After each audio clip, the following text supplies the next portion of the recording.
जय हिंद सर सबको। जय जिनेन्द्र, जय जय जय। मंगलाचरण करेंगे। ओम नमः सिद्धेभ्यः, जय श्री ओम नमः सिद्धेभ्यः, जय श्री ओम नमः सिद्धेभ्यः। मंगलम भगवान वीरो, मंगलम गौतम गणि, मंगलम कुंद कुंदाद्यो जयंधर्मोस्तु मंगलम। सर्वमंगल मांगल्यम सर्वकल्याणकारकम, प्रधानम सर्वधर्माणां जैनम जयतो शासनम, जैनम जयतु शासनम, जैनम जयतु शासनम। ज्ञानानंद नाम का ग्रंथ हमारा चल रहा है, जिसमें अशरण भावना से हम लोग जो है और अच्छे से परिचित हो रहे हैं। अपन ने अभी एक एक दो दो लाइनों में पढ़ा इसको। अभी शुभचंद्राचार्य जी के सानिध्य में रह करके उनके सौजन्य से हमें इसका थोड़ा और डिटेल हमको पढ़ने को मिल रहा है। हमने ये कल तक जो 11 भावनाएं पढ़ी थी, 10 भावनाएं पढ़ी थी, अब ये आज 11वीं पढ़ेंगे। आपको शेयर करता हूँ।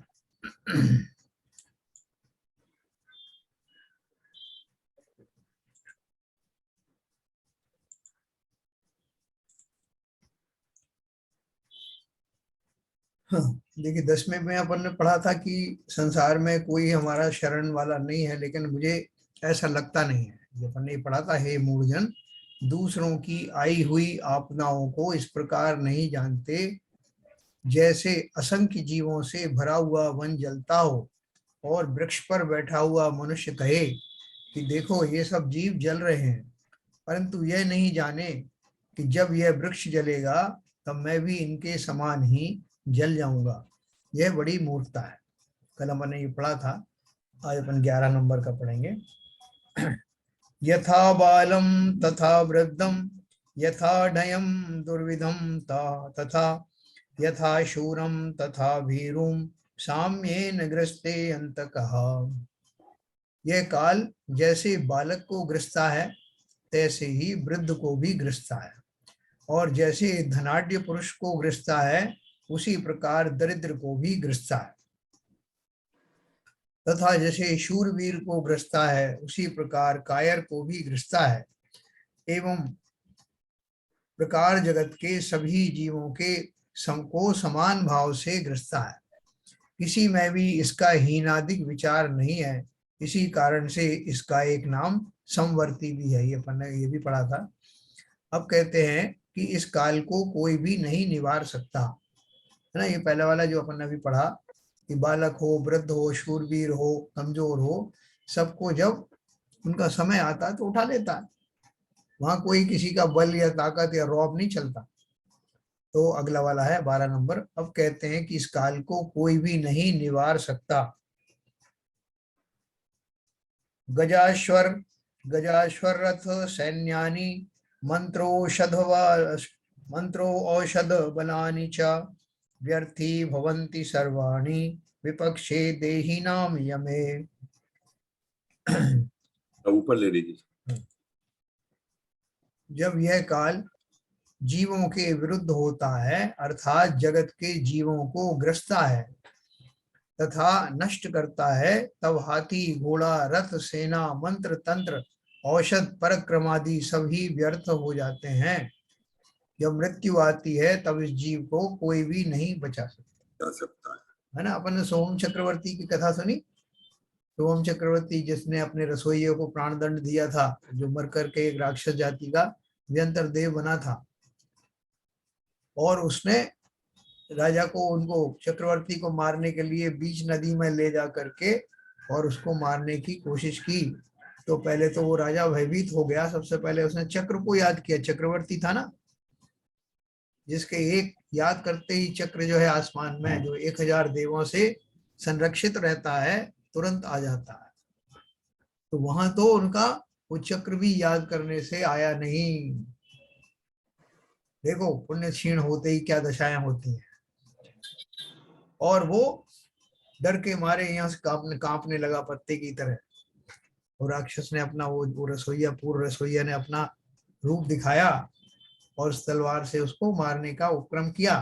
लेकिन थोड़ी सी बाधा आ रही थी उसको, क्या बात आ रही थी कि वो नमोकार मंत्र पढ़ रहे थे, अर्थात उतनी देर के लिए उनका आयु जो है अभी बाकी थी। तो उसने कहा कि जो तुम मंत्र पढ़ रहे हो, डरे हुए तो बहुत थे, ये इसको पानी में लिख करके और पैर से मिटा दोगे तो मैं तुम्हें छोड़ दूंगा। क्योंकि वो समझ गया था अवधि ज्ञान से कि इसका जो है थोड़ा सा पुण्य इसकी वजह से बना हुआ है। और जैसे ही डर के मारे उन्होंने ऐसा किया, उनका वो रहा सा पुण्य का भी समाप्त हो गया और आयु समाप्त होने के जो क्षण थे वो भी आ गए।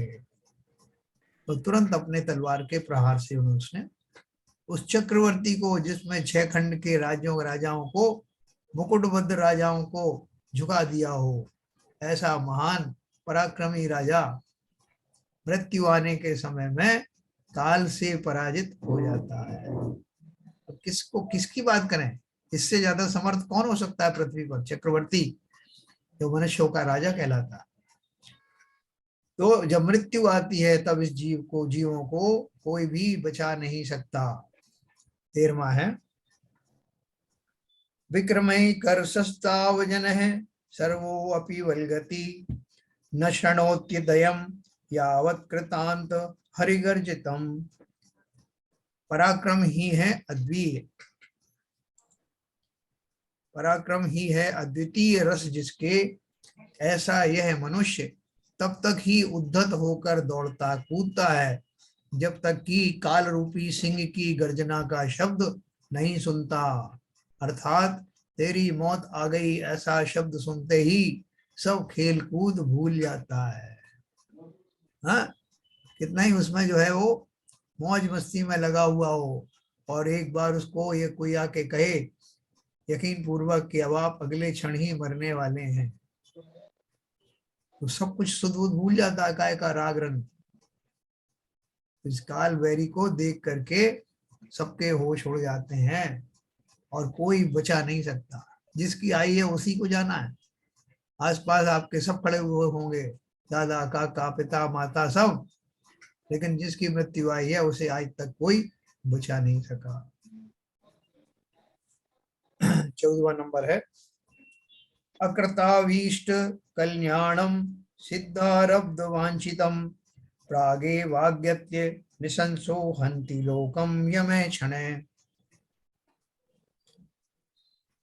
यह काल ऐसा निर्दयी है कि जिन्होंने अपना मनोवांछित कल्याण रूप कार्य नहीं किया और ना अपने प्रारंभ किए हुए कार्यों को पूर्ण कर पाए, ऐसे लोगों को यह सबसे पहले आकर तत्काल मार डालता है। लोगों के कार्य जैसे के तैसे अधूरे ही धरे रह जाते हैं। ये उन्होंने एक अतिशयोक्ति कही है कि जिन्होंने अपना काम पूर्ण नहीं कर पाया उसको पहले ग्रस्ता है। ये कहने के लिए इसका जोर ये था कि भैया अपना जो कार्य है करने का वो पहले से ही करके रखो तैयारी, काल कब आ जाएगा कुछ पता नहीं।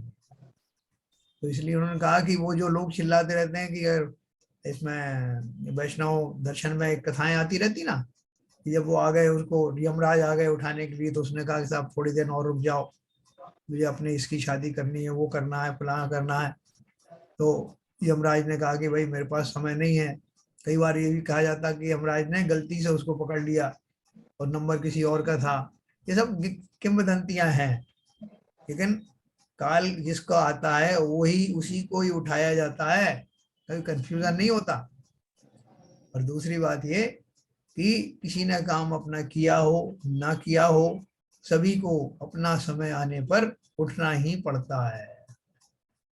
तो इसलिए इस बात को जोर दे रहे हैं शिवचंद्राचार्य जी कि भैया तुमने बहुत सारे काम ऐसे किए जो कि अनावश्यक थे, राग को बढ़ाने वाले थे, संसार को बढ़ाने वाले थे, वो तो खूब किए, लेकिन इस पर्याय को पाकर के जो करने वाले कार्य थे, आवश्यक कार्य थे, उन्हें टालते रहे।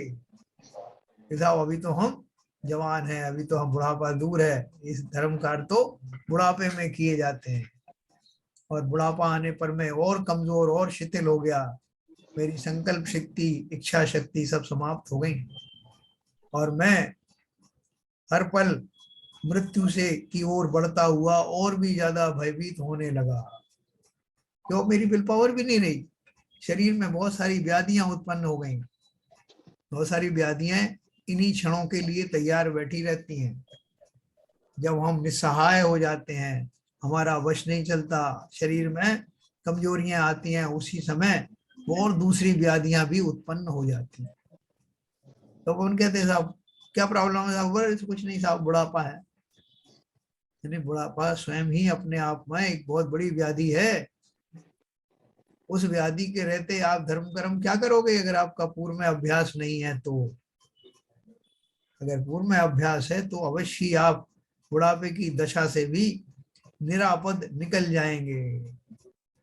बुढ़ापा आपको रोक नहीं पाएगा, बल्कि और सहारा बन जाएगा अगर आपने संस्कार वैसे बनाए हुए। तो लोगों के जैसे कार्य जैसे के तैसे अधूरे ही रह जाते हैं। आप कुछ काम कर रहे हो, करते करते कितना बोले साहब वो आए थे शादी में शामिल होने के लिए, आया था बेटा, आया था फलानी जगह से, या तो वो चला गया है जिसे देखने आए थे वो चला गया। कैसे कैसे होते हैं।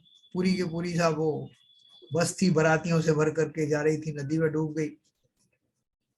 अपन रोज ही किस्से कहानी सुनते रहते हैं, और हम में से कोई भी इस बात के लिए तैयार नहीं रहता कि अगला क्षण मैं रहूंगा कि नहीं रहूंगा।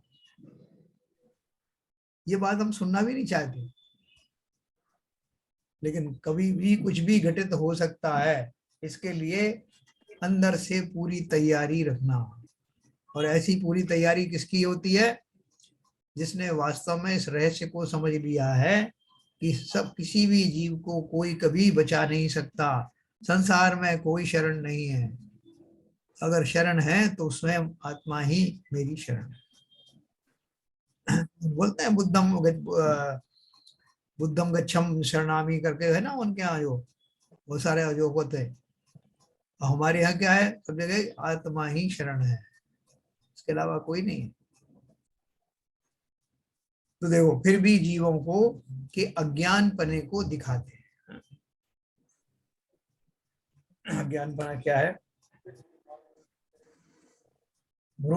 भ्रूभंगारंभ भीतम स्खलति जगदिदम ब्रह्मलोकावसानम सद्य स्त्रुटयन्ति शैलाचरण गुरुभराक्रांत धात्री वशेन येषां ते अपि प्रवीराः कतिपय दिवसे कालराजेन सर्वे नीता वार्ता विशेषम तदपि हतधियां जीवते अप्यद्भुताशा।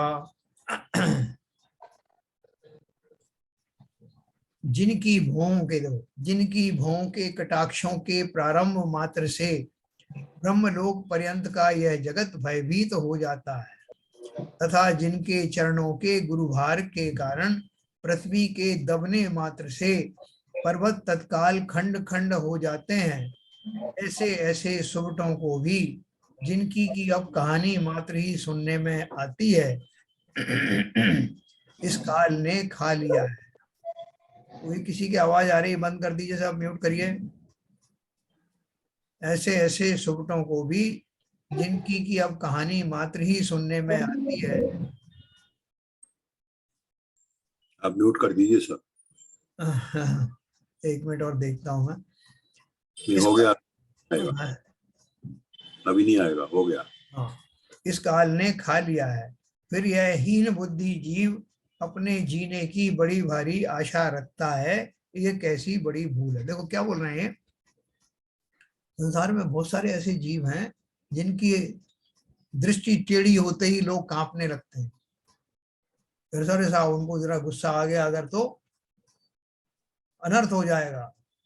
मुंह टेढ़ी होने का अर्थ क्या है? कि जरा उनकी वृत्ति टेढ़ी हुई, अर्थात वो किसी पर कुपित हुए, है ना। दूसरे दर्शन में जैसे ब्रह्मा के लिए आता, उनका तीसरा नेत्र खुल गया, तो तीसरा नेत्र खुल गया का अर्थात ये हुआ कि वो रोष में आ गए। तो बोल रहे हैं कि ये जगत जिनके पूरा ब्रह्मलोक पर्यंत यह जगत जिससे भयभीत हो जाता है, तथा जिनके चरणों के गुरुभार के कारण पृथ्वी के दबने मात्र से पर्वत तत्काल खंड खंड हो जाते हैं, ऐसे ऐसे सुबटों को भी जिनकी की अब कहानी मात्र ही सुनने में आती है, इस काल ने खा लिया है। आपने वो रावण की प्रसिद्ध कहानी सुनी होगी, जिसमें रावण को एक बार अपने बल के ऊपर बड़ा मान हो गया, उसने क्या किया कि एक पर्वत था, उस जिस पर्वत के ऊपर बाली मुनि रहा, मुनि होगा, हमारे यहाँ बाली जो है मुनि हुए हैं, सुग्रीव के जो भाई थे, तो वो मुनि होकर के रिद्धिदारी मुनि थे और एक पर्वत के ऊपर तपस्या कर रहे थे। तो रावण जो को कौतूहल सूझा, अपने बल का थोड़ा अभिमान हो गया, तो उस पर्वत के नीचे जाके तलहटी में उन्होंने उस पर्वत को उठाने की कोशिश की। तो वो डगमगा गए, वो आसन में बैठे हुए थे। उन्होंने अपने ध्यान से पता लगा लिया कि रावण नाम का व्यक्ति है, ये सब खुरापात कर रहा है। तो उन्होंने अपने पैर के अंगूठे को थोड़ा सा प्रेशर दिया बाली मुनि ने। उस प्रेशर से वो पूरा पहाड़ जो है उसके सिर पर दबाव बनाने लगा। रावण के इतना दबाव बनाया कि वो रोने लगा, इसलिए उसका नाम रोवण पड़ गया। रोने के कारण उसका नाम रोवण पड़ गया, जो कालांतर में रोवण से शुद्ध होते होते रावण बन गया। इस तरह से रावण का नाम पड़ा था। तो ऐसा बलशाली रावण अपने बल के मद में आकर ऐसी ऐसी उसने चेष्टाएं की, और क्या उसका अस्तित्व बचा? वो भी काल कवलित हो गया। ये उन्होंने बात कही है कि कितना भी बड़ा शूरवीर क्यों ना हो, जब उसका समय आता है तो उसे जाना पड़ता है, कोई बचा नहीं सकता है। कितनी विद्याएं थी रावण के पास, वह रूपणी विद्या भी सिद्ध करके आया था, लेकिन मरने से कोई बचा नहीं सका। फिर यह हीन बुद्धि जीव अपने जीने की बड़ी भारी आशा रखता है, यह कैसी बड़ी भूल है। 16वां नंबर का पढ़ेंगे।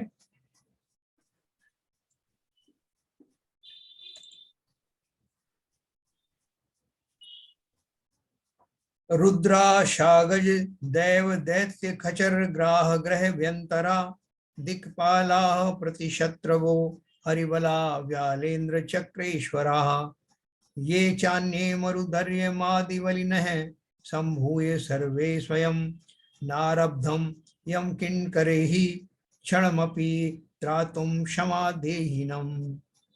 रुद्र दिग्गज देव दैत्य विद्याधर जल देवता ग्रह व्यंतर दिक्पाल नारायण प्रति नारायण बलभद्र धर्मेंद्र चक्रवर्ती तथा पवन देव सूर्य आदि बलिष्ठ देहधारी सब एकत्र होकर भी काल के किंकर स्वरूप काल की कला से आरंभ किए अर्थात पकड़े हुए प्राणी को क्षण मात्र भी रक्षा करने में समर्थ नहीं है। कोई ऐसा समझता होगा कि मृत्यु से बचावने वाला कोई तो इस जगत में अवश्य होगा, परंतु ऐसा समझना सर्वथा मिथ्या है, क्योंकि काल से मृत्यु से रक्षा करने वाला ना तो कोई हुआ और ना कभी कोई होएगा, क्योंकि ये इसका एक स्वभाव है।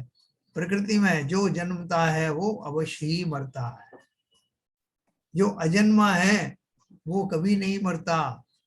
ऐसा मैं हूं आत्मा। फिर भी उपदेश करते हैं।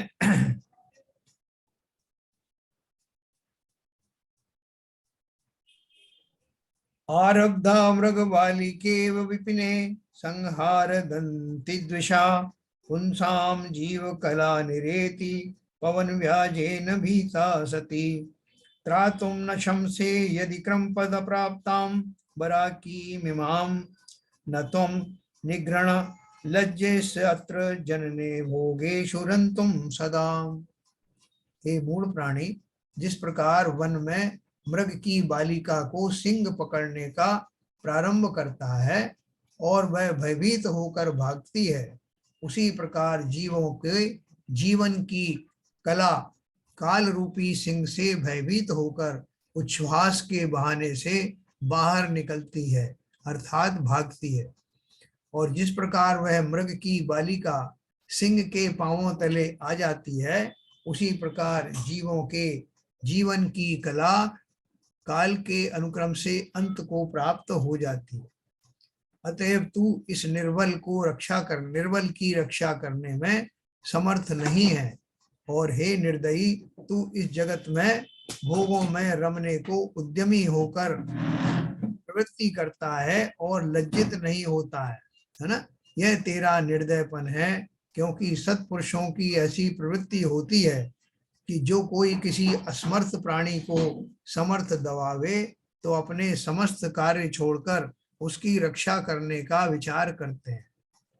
और तू काल से हंते हुए प्राणियों को देखकर भी भोगों में रमता है और सुकृत करके अपने को नहीं बचाता है, यह तेरी बड़ी निर्दयता। देखो कितनी बढ़िया बात कही उन्होंने। तो क्या बोल रहे हैं कि हम सब जानते हैं कि कोई सिंह है, उसके से डर करके कोई हिरण का बच्चा है, वो भागता है, दूर दूर तक भागता है, लेकिन अगर उसकी मृत्यु आनी होती है तो वो तुरंत ही राय उसके सिंह के पैरों के नीचे आ जाती है और मरण को प्राप्त होती, कोई उसको बचा नहीं पाता। तो बोल रहे हैं कि संसार की एक नियम है कि हम जब अपने सामने किसी बलवान को, किसी अवल को, निर्बल को मारते हुए देखते हैं तो हमारे मन में न केवल करुणा जागृत होती है बल्कि हम उसे बचाने के भाव भी आते हैं और बचाने का प्रयत्न भी करते हैं। तो बोलते हैं कि इतना हमारा जो स्वभाव है, दयावान स्वभाव है, और हमारा ये प्रवृत्ति है बचाने की, तब भी मेरी मूर्खता देखो कि मैं स्वयं को ही काल के गाल में फंसा हुआ देखकर भी अपने आमोद प्रमोद छोड़ता नहीं हूं। जैसे हमें बहुत अच्छे से ना म्यूजिक सुन रहा हूँ, गाने वाने सुन रहा हूँ, अपने उस मस्ती में लगा हूं, और मैंने देखा है कि सामने एक बिल्ली जो है एक चूहे के ऊपर झपट रही, तो मैं अपना सब वो छोड़ छाड़ करके उसको बचाने में लग जाऊंगा ना। जो नॉर्मल होगा आदमी, दयालु होगा, बाकी तो कोई अलग बात है। और उस समय उसे अपने भोग आदि सब जो है वो उनको, उनकी प्रायोरिटी नहीं रहती, उनके ऊपर से मन हटा करके उसमें लग जाता। तो बोल रहे हैं कि मगर तुम कैसे निर्दयी हो जो अपने आप को, जो काल के गाल में जा रहा है, उसको छोड़ करके भोगों में लगे हुए हो।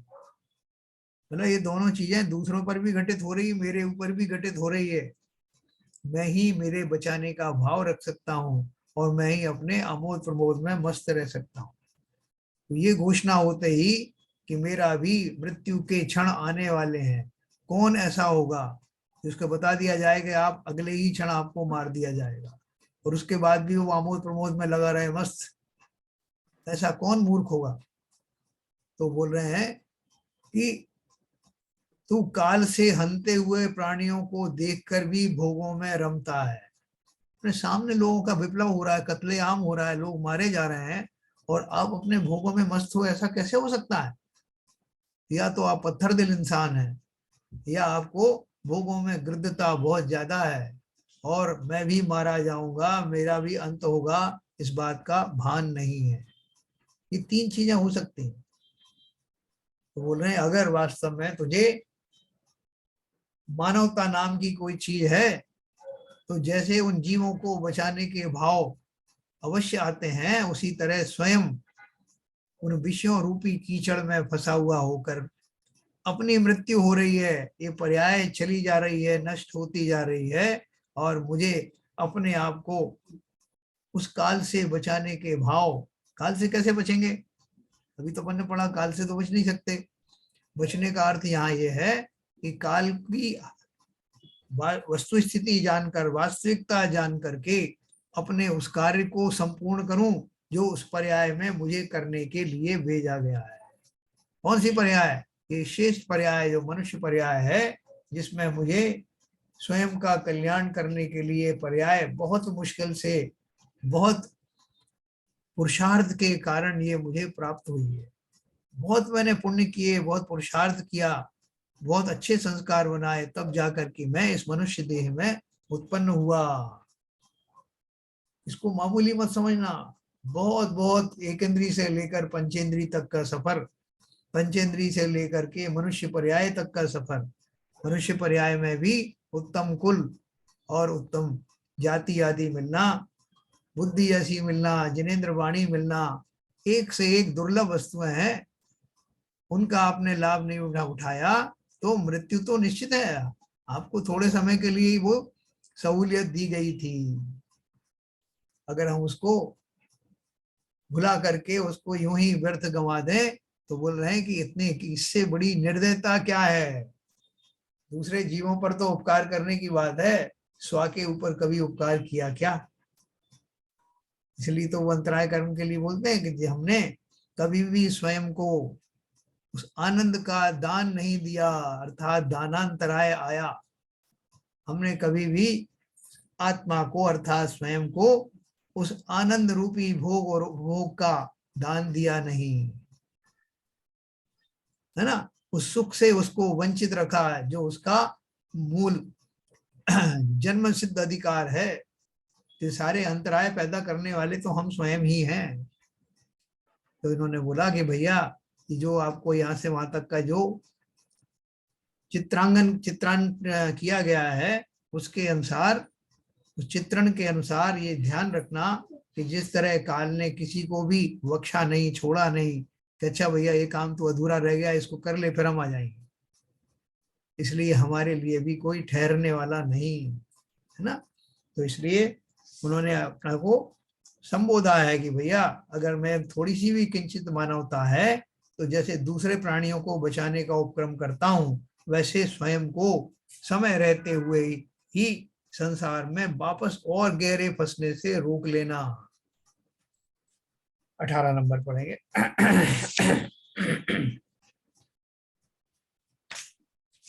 पाताले ब्रह्मलोके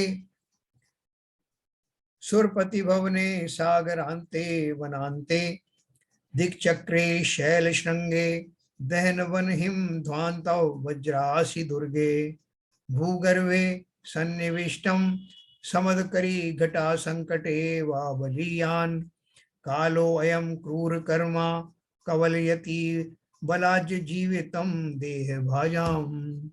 ये काल बड़ा बलवान है, बड़ा बलवान और क्रूर कर्मा अर्थात दुष्ट है। जीवों को पाताल में, ब्रह्मलोक में, इंद्र के भवन में, समुद्र के तट, वन के पार, दिशाओं के अंत में, पर्वत के शिखर पर, अग्नि में, जल में, हिमालय में, अंधकार में, वज्रमयी स्थानों में, तलवारों के पहरे में, गढ़कोट भूमि घर में तथा मदोन्मत्त हस्तियों के समूह इत्यादि किसी भी विकट स्थान में यत्न पूर्वक बिठाओ तो भी यह काल बलात्पूर्वक जीवों के जीवन को ग्रसीभूत कर लेता है। इस काल के आगे किसी का भी वश नहीं चलता। अभी वो जो है ना हमारा वो यूक्रेन का राष्ट्रपति है जेलेंस्की, उसको एक कोई वो बंकर मिल गया है, जिस बंकर में बैठ करके वो युद्ध लड़ रहा है। उसको मारने के बहुत ज्यादा यत्न किए गए हैं, पर्सनल बेसिस पे भी उसको मारने के लिए कोशिश की गई, लेकिन अभी तक वो किसी के हाथ आया नहीं है। क्यों नहीं आया? कि अभी उसका समय आया नहीं। लेकिन जब आयु समाप्त होगी तो कैसी भी बंकर होने दो, कितना भी सुरक्षित स्थान क्यों ना होने दो, ये उन्होंने उसी को बताया कि पाताल में हो, ब्रह्मलोक में हो, इंद्रलोक में, कहीं भी हो, कोई उसको बचा नहीं सकता। लेकिन बस बात किसकी है कि जब उसकी मृत्यु आने का समय होगा तभी। तो इस बात को से लाभ उठाएं कि हम इसके नुकसान में रहें। मैं तो जितना चाहे वो कर लूंगा, जितने युद्ध चाहे लड़ूंगा, मुझे कोई नहीं मार सकता। तो हमने इस जीवन का क्या उपयोग किया युद्ध लड़ने में? जिस तरह बंकर में रहकर वो सुरक्षित है, उस तरह से हम भी अपनी आयु रूपी कवच में रहकर तब तक सुरक्षित हैं जब तक कि ये आयु नाम का कवच बाकी है। इसका लाभ उठाना। बहुत सारे लोगों को क्लियर कट पता है कि लोग उसको मारने के लिए घूम रहे हैं, लेकिन वो इस सबसे निश्चिंत होकर के, क्योंकि उन्हें पता है कि कोई किसी को तब तक नहीं मार सकता, यानी मारने में निमित्त नहीं बन सकता, जब तक कि उसकी आयु क्षीण ना हो गई हो। और जब क्षीण हो जाएगी तो कोई बचा भी नहीं सकता। तो इस बात को पॉजिटिव सेंस में भी लेना कि मेरा जो आयुष्य है, जिसके कारण मैं, कोई मुझसे पूछता है कि भाई साहब कैसे हालचाल है, कैसा स्वास्थ्य है, बनकर नहीं साहब बढ़िया है, मजे में है। तो मजे में तो हो, उस मजे का क्या लाभ ले रहे हो? बोले साहब यही लाभ ले रहे हैं कि सुबह शाम घूमते जाते हैं, ये कर लेते हैं, दो चार और बूढ़े बूढ़े मिल जाते हैं, उनसे गपशप लग जाती है, वो बहुत बढ़िया जिंदगी चल रही है साहब। और क्या चाहिए? जिंदगी खाली ढोने के लिए नहीं है, शरीर को ढोने का नाम जिंदगी नहीं। असली जिंदगी, असली मजे तो वो हैं जब मैं कहूं कि सुबह और शाम, सुबह से लेकर शाम तक मुझे अपनेपन से फुर्सत ही नहीं मिलती। मैं अपने में आप में ही रहता हूँ। आप आपसे ही, आप आपकी ही सुनता, आप आपसे ही कहता, आप आपकी ही सुनता। काम करते हुए, उठते बैठते, अंदर से लगन वही लगी हुई हो कि मैं कौन हूँ। और इस पर्याय में जो कुछ मैंने सीखा है उसको साथ लेके जाने का समय कभी भी आ जाए, मैं तैयार हूं। ऐसी निश्चिंतता, मृत्यु कल आने वाली हो तो आज आ जाए, और मुझे कोई पश्चाताप ना हो कि मैंने वो काम करना रह गया है, वो हो जाता तो फिर ले जाते। नहीं, आज और अभी ले चलो, मैं तैयार हूं। कैसे तैयार हूं? क्योंकि मैंने अपना एक क्षण भी विषयों में नहीं गंवाया। मेरा चिंता निरंतर, मैं कौन हूँ, मैं शरीर नहीं हूं, ऐसा भेद विज्ञान पूर्वक ही समस्त घटनाओं को मैं एनालिसिस करता हूँ। इसलिए मुझे अब किसी बात की चिंता नहीं है। जब भी चाहे काल उठा ले, मैं तो निर्विकल्प समाधि वाली दशा में ही चल रहा हूँ। उस दशा का शुरुआत हमेशा बनाए रखना, और ये बहुत बड़ा काम नहीं है। जो भी ज्ञानी हैं, जो भी इस कार्य में लग गए हैं, जिन्हें मार्ग दिखाई दे रहा है, वो अवश्य ही ऐसा चिंतन निरंतर कर सकते हैं। बाकी इसके संसारिक कार्य करते हुए भी इस धारा को बसाए रख सकते हैं। इसलिए इसको भूलना मत। हर घटना से, हर चीज से जोड़ देना, उसके परिप्रेक्ष्य में, बैकग्राउंड में मान के चलना कि पर्याय तो क्षणभंगुर है, जब इसको जाना है जाएगी, लेकिन मैंने अपना काम कर लिया है। मैं उस भेद विज्ञान तक पहुंच गया हूं।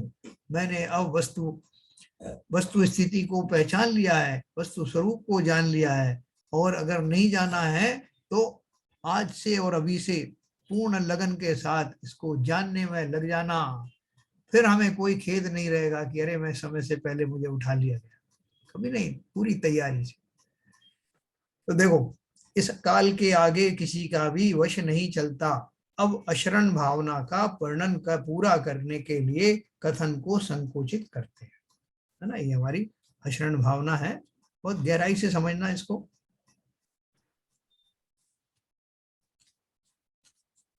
19 नंबर।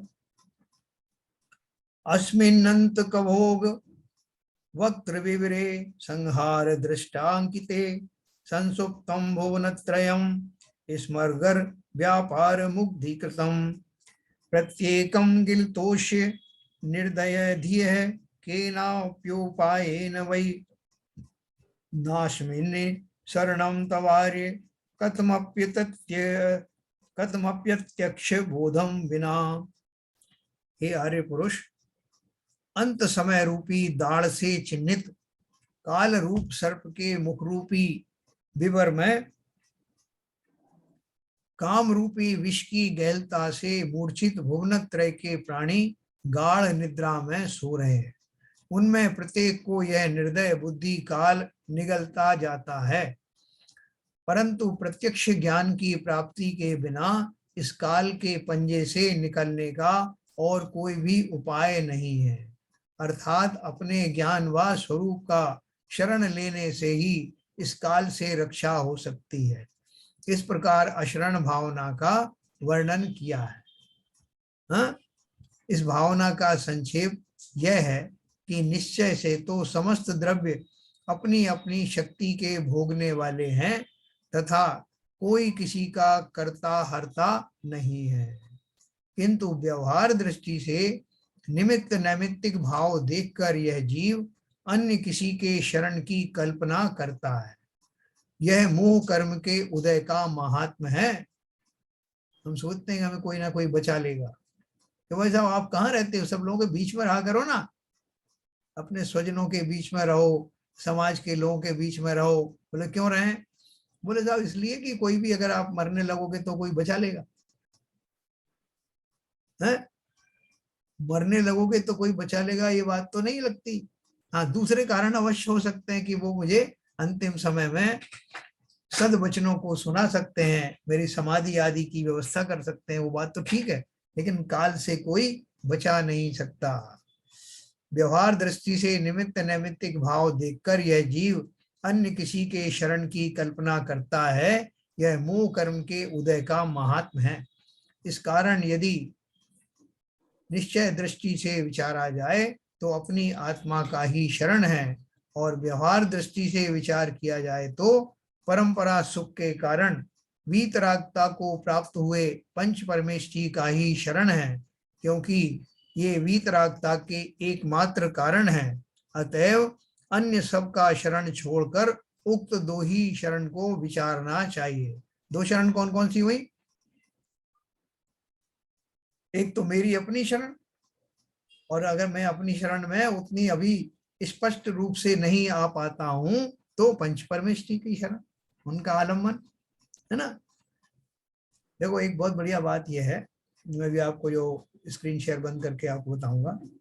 जग में शरणा दोए शुद्धा तमरु पंच गुरु, आन कल्पना होए मोह उदय जी के वृथा इति अशरण भावना। देखिए मैं आपको एक बात बताता हूँ। ये जो मृत्यु की बात अपन ने समझी, कि मृत्यु तो सबकी होती है, क्या ज्ञानी हो चाहे अज्ञानी हो। तो ज्ञानी को कैसा चिंतन करना चाहिए? ज्ञानी और अज्ञानी दोनों में से अज्ञानी की तो चिंता अपन जानते, हाय मैं मरा, तो मर करके तीव्र आर्त ध्यान पूर्वक नीच गतियों में नवीन गति का बंध करता है। लेकिन जो ज्ञानी है, वो ज्ञानी इस बात को जानते हुए भी कि मेरी मृत्यु भी निश्चित है, लेकिन वो क्या करते हैं, और क्या करते हैं जिससे उनकी मृत्यु नहीं रहती, बल्कि वो निर्वाण बन जाती है, मृत्यु मृत्यु उत्सव बन जाता, मृत्यु महोत्सव बन जाता है। बहुत बढ़िया बात कही आपने। जिनकी मृत्यु का कोई दुख का जो है वो घटना नहीं होती, बल्कि वो मृत्यु महोत्सव बन जाता है। उनका चिंतन है कि ये पर्याय तो वस्त्र बदलने जैसी ही है, एक वस्त्र बदला दूसरा पहन लिया, और ये सबके साथ घटित होता है संसारी जीवों की। और मेरी तो कामना ये है कि ये मेरी मृत्यु ऐसी मृत्यु हो जो महोत्सव मनाने योग्य हो। मृत्यु महोत्सव ना, आखिरी मृत्यु, हाँ, अंतिम मृत्यु बन जाए। अंतिम मृत्यु बनने के लिए, और फिर उस मृत्यु को कोई मृत्यु कहने का साहस ना करे। आपने कहा कि किसी का आदिनाथ भगवान का जो है देहावसान हो गया, किसी ने नहीं कहा, निर्वाण हो गया। वो उसमें दुखी होते हैं क्या? अरे रे रे रे साहब, आज उनका निर्वाण दिवस हो गया है, आज के दिन ही वो मरण को प्राप्त हुए थे, राम राम राम राम राम। ऐसा तो नहीं है, खुशियां मनाते हैं, लाड़ू चढ़ाते हैं। हमारा लाड़ू किसी ने चढ़ाया और कोई चढ़ा दे तो गलती से, तो पूरा परिवार उसको शत्रु मान लेगा कि इधर तो मेरी मृत्यु हुई, इनने खुशी में लड्डू बांटे हैं। तो ऐसी मृत्यु चाहिए, वैसी मृत्यु चाहिए। मृत्यु महोत्सव नाम की कुछ पुस्तकें लिखी बहुत सारे लेखकों ने, इतना सुंदर उन्होंने उसका वर्णन किया है कि आपको लगेगा कि मृत्यु को आज ही गले लगा लो, इतना अच्छा चित्रण किया है। तो वहां उनका कहने का अर्थ ये है कि हम जो ज्यादातर जीवों के साथ यही होता है, जब देह छूटती है तब उनको इतना संक्लेशित परिणाम हो जाते हैं, जिसके कारण ही वो खोटी पर्याय का बंध होता है। हम हमारी जो चेष्टा है इन सबको समझ करके, दो बातें हैं। एक तो ये कि मृत्यु अवश्यम भावी है संसारी जीवों की, जिसने जन्म लिया है उसकी मृत्यु निश्चित है, और उसे कोई बचा नहीं सकता, कोई टाल नहीं सकता। इंद्र फणेन्द्र गणेन्द्र सब दिखा ना, कोई उसमें बचा नहीं सकता। तो अब मेरे पास क्या ऑप्शन है? जब उससे मैं बच नहीं सकता हूं, तो उससे भयभीत होने की बजाय मैं उसका जो जीवन और मरण के बीच का जो समय है, उसका पूरा पूरा उपयोग करूं, भरपूर उपयोग करूं। ये जन्म हुआ किस अर्थ हो, समझो जिससे ये व्यर्थ ना हो, है ना। नर हो न निराश करो मन को, कुछ काम करो कुछ काम करो, जग में रहकर कुछ नाम करो। मैथिली शरण गुप्त की लाइन है ना ये। तो देखो, अशरण भावना को पढ़ करके हमें दुखी होने की जरूरत नहीं कि साहब मेरा कोई भी नहीं है संसार में, आप ही हो सब, आप ही हो, अर्थात किससे गुहार लगा रहे हो? तो भी अपन ने लास्ट में पढ़ा कि गुहार लगाओ तो सिर्फ दो लोगों से, एक तो स्व आत्मा से, और अगर स्व आत्मा में रमण करने की अभी टेक्निक नहीं आई हो तो पंच परमेष्ठी के शरण में जाना। शरण में जाके क्या कहना, मुझे बचा लो, मर रहा हूं मैं? नहीं, उस मृत्यु से तो वो भी नहीं बचा सकते क्योंकि ये प्रकृति का नियम है, लेकिन उनसे एक निवेदन अवश्य करना है कि आपके सानिध्य में रहकर इस देह परिवर्तन के का शोक मुझे ना हो, और मैं इसको भरपूर, इस जीवन को भरपूर जीऊं। भरपूर जीने का अर्थ क्या है? भोग आदि में नहीं, बल्कि आत्मचिंतन पूर्वक उस जगह तक पहुंच जाऊं जब मुझे मृत्यु के आने का बिल्कुल भी भय ना हो। कोई मुझे विकल्प ही ना है कह रहे आप थोड़े दिन और जी जाता। हमारे बहुत सारे लोग कहते हैं ना साहब वो बेचारे जल्दी चले गए साहब, थोड़ा अभी उनकी उम्र ही क्या थी। हम लोग उससे किससे जोड़ते हैं उसको? लेकिन मृत्यु जो है, कितनी आयु लेकर के आया था व्यक्ति, और उसको किस आयु में और कहाँ जाना है। कई बार छोटी सी आयु लेकर के आते हैं, बहुत कमाल कर देते हैं लोग, विवेकानंद जैसे लोग हैं, पंडित टोडरमल जी जैसे हैं, थोड़ी सी आयु में कितना कितना उन्होंने काम किए। तो इसलिए आयु कम ज्यादा होने से कुछ नहीं, क्वालिटी की बात है, क्वांटिटी की नहीं। अपना जीवन की क्वालिटी ऐसी रखना कि लोगों के लिए तो आदर्श बनो ही बनो, स्वयं भी अपने गर्व से सिर ऊंचा करके संसार में विचरण करो। तो इस तरह हमने अशरण भावना पढ़ी। किसी का कोई प्रश्न हो एक दो तो अपन बात कर सकते हैं। मृत्यु को टालने के बहुत सारे मंत्र मंत्र भी तो आते हैं आजकल, महामृत्युंजय जाप वगैरह कुछ कुछ है। ये सब मिथ्या है सर। क्या भाई ललित जी, एक आध मंत्र अपने को ही मिल जाए ऐसा? सब मिथ्या है, वो शास्त्र है। हैं वो आरपी जन साहब बता रहे कोई मंत्र? अपनी जिनवाणी में पुरानी वाली खोलिए, हाँ। लास्ट के सेक्शन में इतने मंत्र और यंत्र हैं सो जिनमें आई डोंट नो, आयुष को टालने का कोई मंत्र तो नहीं आज तक बना, लेकिन फिर भी कोशिश तो करते ही हैं। हाँ। वो क्या है आरपी जन साहब, मेरे विचार से वो जितने मंत्र किए हुए हैं आपको बहलाने के लिए हैं, आपके आप सम्मेलन करने के लिए है कि आप उनके उस बहाने थोड़ा अपना चिंतन करेंगे तो बाकी बिल्कुल सही है। नहीं बहुत सारे लोग अपन देखो कहते हैं ना साहब वो मैं मरते मरते बचा, मैं बाल बाल बच गया, और मैं उसे अगर ऐसा नहीं करता तो मर जाता। वो तो उसकी आयु बनी थी इसलिए था, वो तो निमित्त था, अपने समझाने की बात है। हाँ। समझने की बात है, केवल आपको लॉलीपॉप है वो तो सारे। अभी वो मैंने कल आपको बताया था कि धनंजय कवि जो थे वो रोज बहुत नियम से अपने सस्वर में रोज पूजन करते थे, मंदिर जाकर घंटों घंटों करते थे। तो उनके पुत्र को घर पे सर्प ने काट लिया, और वो अपने जो है वो लगे हुए थे भक्ति में, तो उनकी पत्नियों को बहुत गुस्सा आया, और उसको मृत देह समझ करके उस बच्चे को लेके आके उनके पैरों में डाल दिया वो मंदिर में, तब संभालो इसको, आप भक्ति में लगे रहो, बेटा तो गया। तो धनंजय कवि बिल्कुल विचलित हुए नहीं, और उन्होंने विशापहार नाम का स्तोत्र की रचना की, अपनी जिनवाणी में है ना। वो जैसे हमको लगता है क्या कि मानतो के आचार्य ने तो उनकी जो वो बेड़ियां तोड़ने के लिए 48 काव्य बनाए, तो सबने अपने अपने काव्य बना करके और जो है अपने तकलीफों से मुक्ति प्राप्त कर ली। और धनंजय कवि ने वो विषापहार यंत्र बना करके उसका विष उतार दिया अपने बेटे का, वो जीवित हो गया। तो जब ये लोग ही ऐसा कमाल कर सकते हैं, तो और भी जो महान और शक्तिशाली लोग होंगे वो भी अवश्य मृत्यु को टाल सकते होंगे। तो क्या किया उन्होंने? मिसनोमर है सारे, क्या है ये मिसनोमर है दिमाग में, एक्चुअली कोई नहीं टाल सकता है। नहीं तो उन्होंने क्या किया, वो धनंजय जो उनका पुत्र जो जीवित कैसे हो गया? तो मर गया था। वो पुण्य का, उसकी आयु नहीं आई थी, आयु समाप्त नहीं हुई थी। वो तो एक क्षण आया था वो असाधा कर्म का, वो इस रूप में आके वो काट गया, उसने अपना बैर पूरा किया, विष दिया उसको और उसकी वायु नहीं आई थी, पुण्य कर्म के उदय से उसका यदि मूल सिद्धांत लगा के आप सोचोगे ना तो आप कभी भी विश्वास नहीं करोगे। हाँ, सही बात है, वही बात आपकी। मूल सिद्धांत लगा के बात करोगे तो आप भक्तांबर पढ़ोगे, अच्छे पढ़ोगे और खूब खुश होगे और भक्ति भाव से पढ़ोगे।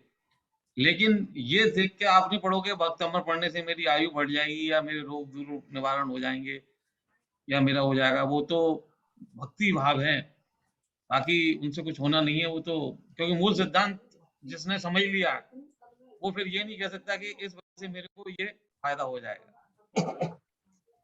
तो देखो अपन इस रहस्य को तो समझे। लोग बहुत सारे कहते हैं साहब मैंने भक्तामर का पाठ किया मुझे फला फला लाभ हो गया, कोई बोलते हैं मैंने नमोकार मंत्र का जाप किया मेरा संकट टल गया, है ना। और वो संकट दिखाई भी देते हैं टले हुए, लेकिन वो मैकेनिज्म क्या है, वो कैसे होता है? तो जैसे अब मेरे को तो ऐसा समझ में आता है कि प्रकृति ने आपको प्रकृति ने आपको ऐसी शक्ति दी है, यदि आप उसको श्रद्धा से और उससे सोचते हो, मानते हो और आपका वो कर्मों का जो सिद्धांत है वो है, तो वो आपको प्राप्त हो जाता है। उसके लिए वो निमित्त मात्र तो हो सकते हैं, लेकिन वो नहीं हो सकते कि वो उसी की वजह से हुआ है, ऐसा नहीं। ऐसा कह सकते हैं कि जैसे जो हमारे 5 समवाय हैं हाँ, तो उसमें अलग अलग वो पांचों चीजें होनी चाहिए। तो वो जो चीज घट रहा है, जैसे जो आप बता रहे बच्चे का जिंदा हो गया वो, जी तो उस समय जो निमित्त बने उस समय उस लेवल के भाव चाहिए। बहुत बढ़िया। तो इसलिए वो ऐसा पूजा कर रहे थे और उनके भाव इस रूप में आए और वो एक निमित्त बने एक्चुअली। तो बहुत इसलिए बढ़िया वो बात पूजा है। करते हैं, क्रिया करते हैं, उस भाव का लेवल हो। एग्जैक्टली यही मैं आपको नमोकार मंत्र के बारे में बताना चाह रहा था कि जिस समय जीव नमोकार मंत्र के रूप में श्रद्धा पूर्वक पंच परमेष्ठी को नमस्कार करता है तो उसके उस जाति के शुभ भावों का लेवल देख करके प्राप्त होने से कर्मों में संक्रमण होता है। जो आपने बात करी वही है कि वो जो लेवल है मेरा भक्ति का, उस भक्ति के लेवल से जो शुभ भाव जनरेट होते हैं। और अपन ने पढ़ा है कि जो 10 प्रकार से कर्मों का जो बंध के में होते हैं, संक्रमण आदि होता है ना उसमें, तो मेरे पाप प्रकृतियां बदल करके पुण्य प्रकृतियों में कन्वर्ट हो जाती हैं वो और भी तो वो मुसीबत टल जाती है। वो भी तो एक तरह का तप ही है ना। हाँ, शुभ शुभ भाव में लाने, उत्कृष्ट शुभ भाव में लाना और भक्ति पूर्वक लाना, यही तो उनका हुआ। मानतुंगाचार्य ने जो रचना की 48 काव्यों की, उनके वो भाव ही तो थे शुद्ध भक्ति भाव। Yes yes. उन्होंने थोड़ी ऐसा कहा, निर्णय किया था कि 48 ताले इसलिए 48 काव्य बनाना है। बनाते नहीं है, स्वतः ही बन जाते हैं। मेरा एक सवाल है सर, जी। आपने कहा उसी में प्रश्न है। हाँ, कुछ घटनाओं की तो हमें शायद शुरू से थोड़ा अंदाज होता है कि ये घटना घटने वाली है, हाँ, लेकिन कुछ घटनाएं ऐसी हैं जो हमारी जानकारी के बिना घटती हैं। जी। तो दोनों घटनाओं की तैयारी, जो पूर्वाभास है उसकी तो मैं सोच सकता हूँ कोई मंत्र तंत्र पढ़ लूं, लेकिन जिसका आभास ही नहीं उसके लिए कौन सा उपाय है? हाँ, क्या उपाय ये गूगल तो एक ही है, उपाय तो एक ही है। वो जो अचानक आने वाली भी है उसके भी संक्रमण हो जाएंगे, यस, उनके भी संक्रमण होंगे और जिसका आवास है उसके भी संक्रमण होंगे। उपाय तो एक ही है, उपाय अलग अलग नहीं होते। हमेशा ही मेरे को उस ऊंचाई पर शुद्धता की तरफ लेना चाहिए। यस, बेसिकली ये एक परमानेंट इंस्ट्रक्शन है। ये फंडामेंट। परेशानी देख के मैं नहीं करूँ उपाय। आपने बहुत अच्छा प्रश्न पूछा है। जितने बड़े बड़े लोग हुए हैं जो उसी भाव से मोक्ष गए, जैसे अपन इसका अंजन चोर के बारे में सुनते हैं, या जो है वो पवन कुमार जी का सुनते हैं, हनुमान जी के पिताजी थे, उन्होंने उस अंजना को बहुत सताया और जी बहुत सारे जीव थे उसी भाव में, उन्होंने बहुत सारे ऐसे कार्य किए जो कि क्षमा करने योग्य नहीं थे, लेकिन उन्होंने दीक्षा लेकर के जो तपस्या की, तो अभी कायदे से तो उनको उसका फल मिलना चाहिए था ना। पवन जी कुमार जी ने इतना सताया, उनका फल कहाँ गया? जी। वो मोक्ष कैसे चले गए? तो उनका वो उच्च कोटि की जो निर्जराएं होती हैं जब श्रेणी आरोहण के बाद में, उनमें ये सारे पाप कर्म समाहित हो जाते हैं, सारे निर्जरित हो जाते इस निर्जरित हो जाते हैं। इसलिए जो आपने कहा ना, हमें कैटेगरी भी याद कर करने की जरूरत नहीं। लो साहब ये वाला कर्म था ना, इसके लिए ये चिंतन कर लिया मैंने। तो कराना है, इस तरह की बात नहीं है। हाँ, इन जनरल अपना भाव रखोगे तो उसमें, और देखो एक बात विशेष है, जो हमारे निधत्ती और निकाचित जाति के जो जो कर्म बताए हैं, वो जो साधारणतः नहीं जाते, साधारणता नहीं जाते अर्थात जिन साधारण भावों के द्वारा छोटे मोटे कर्म चले जाते हैं, वो जो दो ढीठ कर्म हैं उनके लिए आपको और भी विशेष भावों का निर्माण करना पड़ता है। सृजन करना। जब वो भाव का लेवल आ जाता है तो वो भी चले जाते हैं। क्योंकि अभी आपने देखो वो पढ़ा होगा, अपन ने करणानी और परिचय पढ़ा था, पंचलब्धि पढ़ा था, उसमें जो हमारे कर्मों की प्रकृतियां हैं, नाम कर्म कहाँ आगे तक चलता रहता है, 85 प्रकृतियां लास्ट तक रहती हैं, और उनमें देखो हर एक में कौन से गुण स्थान में कौन कौन सी प्रकृतियां चली जाती हैं।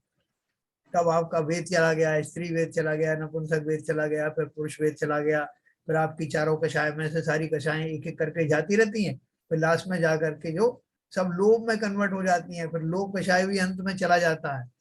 तो ये हर एक लेवल पर होने वाले भावों का लेवल उन कर्मों को समाप्त करता चला जाता है। लास्ट में फिर वो नामकर्म की 83 जो प्रकृतियां टोटल बचती हैं, उसमें जो है घातीय कर्म भी बचते हैं, वो सब मिला करके वो 14वें गुण स्थान के बाद जाते हैं। यस। तो वो जो शुक्ल ध्यान वगैरह जो लगता है, उसमें शुक्ल ध्यान में वो उतने उत्कृष्ट जाति के भाव होते हैं। पहला शुक्ल ध्यान लगाया तो 10वें गुण स्थान में पहुंचे, 10 में से फिर जो है वो के 12वें के अंत में 13वें गुण स्थान में आए, फिर उसके बाद के 2 ध्यान और हो करके और वो मुक्त हो जाते हैं। तो ये जो ध्यान आदि क्या है, ध्यान लगाने में क्या मैकेनिज्म, वो कोई विद्याएं थोड़ी, वो इसी जाति का चिंतन होता है। तो ऐसा ध्यान हम भी लगाने वाले हैं। 28 तारीख फिक्स हो गई है और कोई 16 लोगों के नाम अभी तक आए हैं, तो मैंने लिस्ट इनको भेजी है, सीवीएन साहब को भी, शैलेंद्र जी को भी। तो 28 तारीख को ये फिक्स कर रहे हैं, वो जगह भी कल भी फाइनल कर देंगे। और उसमें लंच रखना है क्या? 11 से लंच रखना पड़ेगा सर, लंच रखना पड़ेगा। ये 11 से 1 का टाइम है। मैं से बात करके फिर आपसे बात करूंगा। हाँ, वो टोटल बात कर लेना, तो कुछ लंच के लिए अगर कंट्रीब्यूट करना है तो वैसा कर लेंगे। जिससे कंट्रीब्यूशन आएगा वो हम बात करके पूरा, हाँ, मैं एक बार उनके साथ बैठ के पूरा डिस्कस करके फिर आपसे चर्चा करके फिर एक तो ये हो गया। दूसरा जो हमने ये नया जो जूम की जो चैनल ली है, अपने लिंक लिया है, उसमें कोई 16,000 रुपए के लगभग खर्च आया है। 20 लोगों ने अभी तक के जो अपने नाम दिए हैं, तो उसको अगर इक्वली डिस्ट्रीब्यूट करते हैं तो 800 रुपये मात्र सबके तो उसमें आएगा, शेयर में आएगा। तो मैंने शैलेंद्र जी को रिक्वेस्ट की है कि आप अपना जो है वो अकाउंट नंबर बता दीजिए, तो उसमें वो हम लोग सब ट्रांसफर कर देंगे। एक ही उस पर डाल दें, उसमें जो अपना जैन धर्म चर्चा का वो ग्रुप है ना, उसी में अकाउंट नंबर डाल दें, जिससे सब। हाँ, उसमें डाल देंगे, गुल्लक वाले में किसी में, गुल्लक वाले में डाल दिया मैंने अकाउंट, गुल्लक वाले में डाल दिया। गुल्लक वाले में मेरा मतलब, मैं गुल्लक वाले में नहीं हूँ। अच्छा, मैं कह रहा हूँ दोनों में डाल दीजिए, तो जो दोनों में डाल दीजिए। ओके, दोनों में डाल दीजिए। तो सरिता जी, आप वहां से ऑनलाइन देखेंगे वो जो अपना जो ध्यान का शिविर है, आपकी गाइडेंस हमको वहां से मिलेगी ऑनलाइन। ओके, अकाउंट नंबर आ गया। चलो नीरजा जी, आप भी रहेंगे ना ऑनलाइन? Okay okay. तो कल आप लोग ये दोनों फाइनल कर दीजिए। और शैलेंद्र जी आपका पेटीएम नंबर है कोई क्या? पेटीएम नंबर डाला है क्या शैलेंद्र जी? नंबर है, पेटीएम नंबर नहीं है सर। पेटीएम नंबर डाल दें तो मैं ट्रांसफर कर दूंगा। तो बोल रहे हैं पेटीएम नंबर डाल दो, तो पेटीएम ही डाल देंगे सीधा। जी, अरे ऑन अब तो करो, खोलो सही से। अरे आप बोल रहे हो, सब आवाज नहीं आ रही है। अच्छा, आप कुछ बोल रहे हैं। हाँ, ये कह रहा हूँ मैं, अपना मोबाइल नंबर वो पेटीएम है, फोन पे है। तो बोल प्लीज उसको जरा व्हाट्सएप पे या किसी उस पर नंबर डाल देना आप ना, तो वो हम ट्रांसफर कर देंगे 800 रुपये।